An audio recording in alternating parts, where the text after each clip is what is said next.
तर या सगळ्या संदर्भात आपल्याबरोबर बातचीत करण्यासाठी जोडले गेलेले भाजप नेते सुधीर मुनगंटीवार। सुधीर सर, आपण जर पाहिलं तर आज एवढ्या दिवसानंतर आणि तिने चौकशीला 2 वेळा जे ते सहकार्य पोलिसांना केले ना, आज अखेर या प्रकरणात मोठी कारवाई करण्यात आलेली आहे।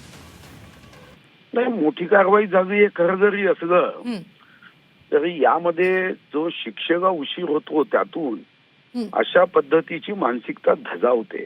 हं, आरोपीला माहिती आहे हं, आता त्यांचं गणित जमलं नाही म्हणून 300 कोटीचा व्यवहार हा काही छोटा व्यवहार नाही। हं, म्हणजे एखाद्या अशा मध्यमवर्गीय व्यक्तीला 300 जन्म घ्यावे लागतील त्या बिचाऱ्याचं 300 कोटीचं उत्पन्न व्हायला, आणि आता कोर्टातून ती सुटून जाईल काही दिवसांनी।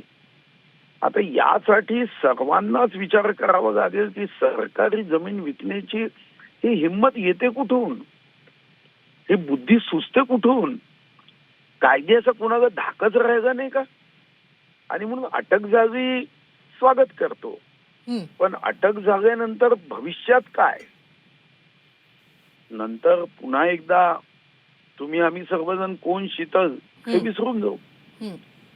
आणि पुन्हा कोणीतरी एक शीतल जन्मातरी मुंबई, पुणे, नाशिक, कोल्हापूरमध्ये येईल। बरं सुधीर सर, या प्रकरणात अनेक मोठी नावं समोर येऊ शकतात। शीतलच्या चौकशीनंतर आपण जर पाहिलं तर दिग्विजय पाटलांवर गुन्हा दाखल झालेला, मात्र ते सुद्धा खारगे समितीच्या समोर येत नाहीत, गेले अनेक दिवस आपण पाहिलेलं आहे। मात्र या नंतर जर आपण पाहिलं मोठी नावं जर समोर आली तर त्यांच्यावर कारवाई होईल?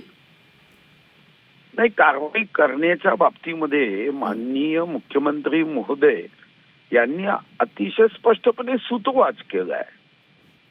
आता माननीय मुख्यमंत्री महोदय हे या राज्याच्या सर्वोच्च पदावर असणारे शक्तिशाली सर्वोच्च नेते आहेत, हं, आणि साधारणतः या सर्वोच्च पदावरच्या नेत्यांनी जनतेला किंवा या घटनेनंतर या विषयावर सर्वांना जर आश्वस्त केलं आहे की कडक कारवाई होईल, तर आपल्याला विश्वास ठेवणं आवश्यक आहे। निश्चित।